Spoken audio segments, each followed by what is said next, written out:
Graça e paz do Senhor Jesus a você que me assiste nesse momento. Vamos continuar meditando na Palavra de Deus, 15 minutos com Jesus. Estamos agora meditando o livro de Hebreus, no capítulo 5. Mas vamos primeiro invocar o nome do Senhor e entrar na sua presença, amém? Senhor, meu Deus e meu Pai, nesse momento, queremos pedir que o Senhor nos dê toda a direção, Senhor, daquilo que vamos falar, todo o entendimento daquilo que vamos ouvir, Senhor. Deus Pai, Deus querido, Deus amado, abre todo o entendimento, Senhor, para que cada um que ouve a Tua palavra neste dia possa, Senhor, sair edificado, possa entender, meu Deus, tudo aquilo que o Senhor tem a falar conosco. Deus querido, Deus amado, fica aqui, meu Deus, fica conosco.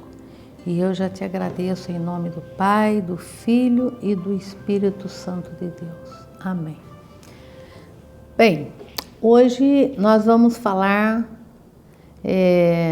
da carta aos Hebreus, capítulo 5, e convido você, se tiver uma Bíblia, ou então anote para depois você estar lendo. Vamos ler de 1 a 6. Todo sumo sacerdote tomado dentre os homens é constituído a favor dos homens, nas coisas concernentes a Deus, para oferecer tanto dons como sacrifício pelos pecados. Ele pode compadecer-se devidamente dos ignorantes e errados, pois ele mesmo está rodeado de fraqueza. E por esse motivo deve ele, tanto pelo povo como por si mesmo, fazer oferta pelos pecados. Ora, ninguém toma para si essa honra, senão o que é chamado por Deus, como foi Arão.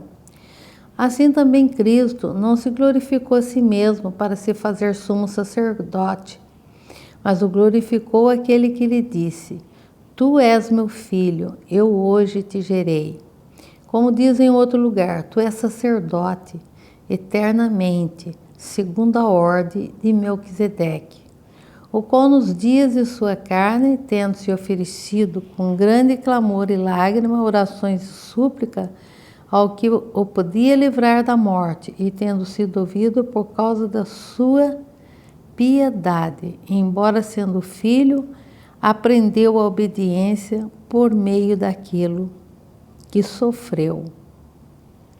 E tendo ele sido aperfeiçoado, veio a ser o autor da eterna salvação para todos os que lhe obedecerem. Primeiro, nós somos salvos pela obediência. Obediência, fé e crer que Jesus Cristo é verdadeiramente o Filho de Deus. O que nós vamos falar hoje é a questão do sacerdócio, né? O sacerdote é aquele que é o mediador. Então, nosso tema hoje é sobre o mediador.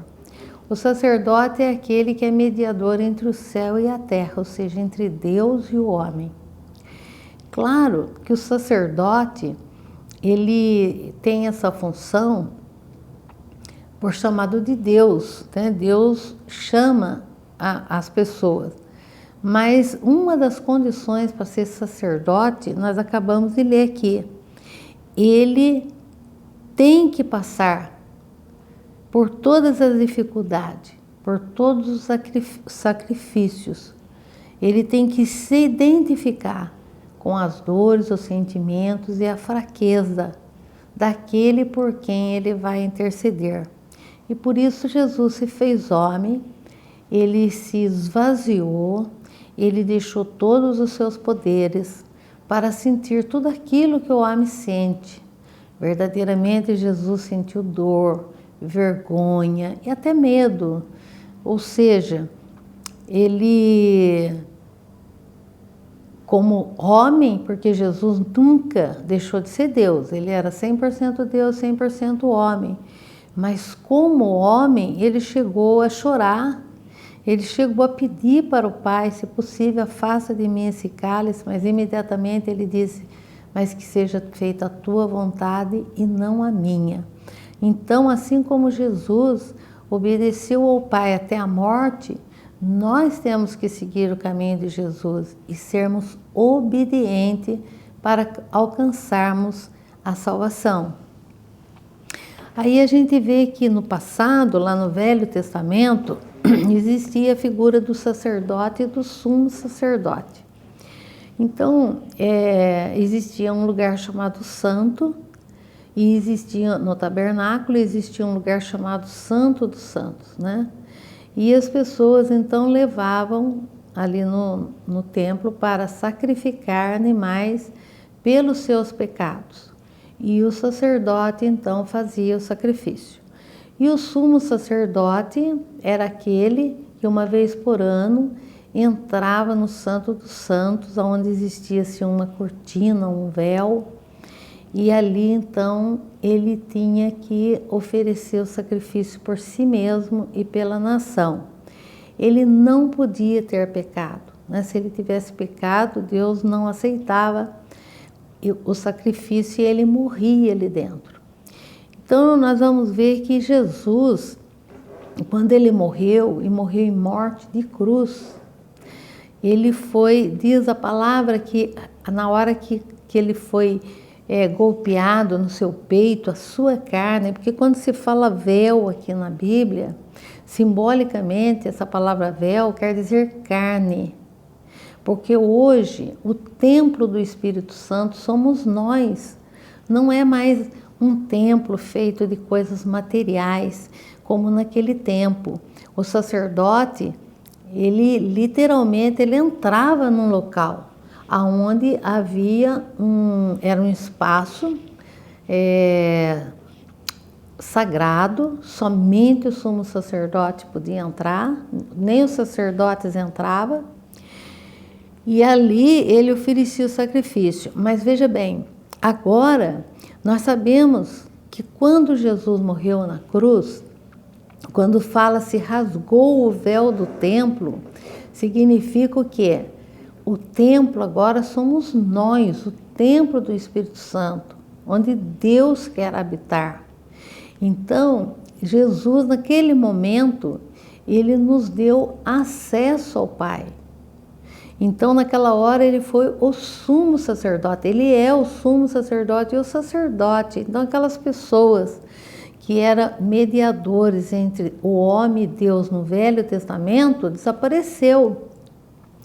E Jesus ainda nos chamou de sacerdócio santo. Ele diz que nós somos sacerdotes, todos nós, né? Mas nós podemos chegar a Deus hoje. Existem pessoas que Deus tem sentado num trono muito lindo, maravilhoso, lá nas nuvens, muito distante de nós, e que tem muitos outros intermediários para chegar até Deus. Amados, não é nada disso. Porque Deus, quando nos fez, nós somos criaturas de Deus. Criaturas especiais, a mais especial de todas as criaturas que Deus fez, porque Ele disse que nos fez a sua imagem e semelhança. Mas quando Deus nos fez, imagine você criando algo. Se nós criamos alguma coisa, nós não queremos perder o controle daquela coisa. Então, quando Deus nos criou, naturalmente que Ele não quis perder o controle sobre nós, apesar de nos ter dado livre arbítrio, apesar de ter deixado a gente escolher Ele, o bem ou o mal, Ele nos deu liberdade, mas Ele deixou entre nós e Ele um ponto de conexão. Alguns cientistas dizem que até ele é uma parte do cérebro, né, onde Deus faz o contato conosco. Aqueles que creem verdadeiramente ouvem a voz de Deus, entende mentalmente o que Deus está falando para ele. Deus fala conosco, Deus continua falando conosco, Deus faz contato conosco. Mas assim como em tempos remotos, Deus não falava com qualquer homem, Ele escolhia também os homens com quem Ele ia falar. Mas hoje, através de Jesus, qualquer um de nós, se crermos, tivermos fé e buscarmos conhecimento desse Deus Todo-Poderoso, nosso Senhor Jesus Cristo e do Espírito Santo, nós vamos ter acesso tranquilo com Ele. Porque, veja bem, enquanto Deus Pai Todo-Poderoso está na sala do trono, ao seu lado, seu Filho, nosso Senhor Jesus Cristo, e aqui na terra o Espírito Santo, quando nós oramos, invocamos o nome de Deus, é através do Espírito Santo que nós chegamos até Jesus. E Jesus imediatamente está intercedendo por nós junto ao Pai, porque Ele é o nosso advogado. Então Jesus já está intercedendo ao Pai junto a nós. E Ele disse que tudo o que pedires ao Pai em meu nome, vos será concedido. Embora a gente, quando faz o pedido, a gente fala, mas seja feita a tua vontade, porque assim também Ele nos ensinou. Então, veja bem, Jesus, quando Ele morreu ali na cruz, Ele imediatamente abriu esse espaço para que nós não precisássemos mais de um homem como mediador. Né? Existem muitas pessoas que vão e confessam os seus pecados a um homem, achando que aquele homem tem algum poder de perdoá-lo. Não existe isso. Né? Se nós queremos pedir perdão dos nossos pecados, primeiramente nós temos que ir até aqueles a quem nós ofendemos. E em seguida, apresentar esse pedido de perdão ao nosso Senhor Jesus Cristo, que é Ele que nos perdoa.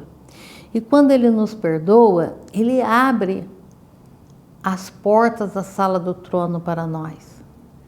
Claro, se nós estamos em pecado, se nós não nos emendarmos, não nos arrependermos, vai ser difícil ter acesso a Deus, porque a própria palavra diz: o que me impede de ouvir as suas orações são as vossas transgressões, os vossos pecados. Então, o primeiro passo para que Deus nos ouça é realmente pedir perdão dos nossos pecados. E em nome de nosso Senhor Jesus Cristo, porque não tem outra forma. É o nome de Jesus que tem poder. É o nome de que abre qualquer porta para nós, né? No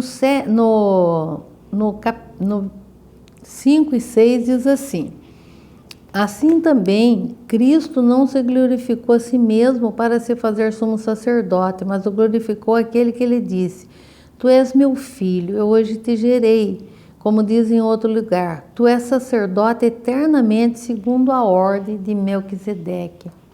Interessante que Jesus não era levita, ele era da tribo de Judá. E Deus chamou Arão e sua família, os levitas, para sacerdotes, para cuidar das coisas do Senhor. Então, quando ele menciona aqui Jesus, que, vou lendo do 7 ao 11 aqui, o qual nos dias da sua carne, oferecido com grande clamor e alegria, orações e súplica, ao que o podia livrar da morte, e tendo sido ouvido por causa da sua piedade, embora sendo filho, aprendeu obediência por meio daquilo que sofreu. E tendo ele sido aperfeiçoado, veio a ser o autor da eterna salvação para todos os que lhe obedecessem. Jesus, ele foi chamado lá no versículo 6, segundo a ordem de Melquisedeque. Nós vamos falar dele, de Melquisedeque.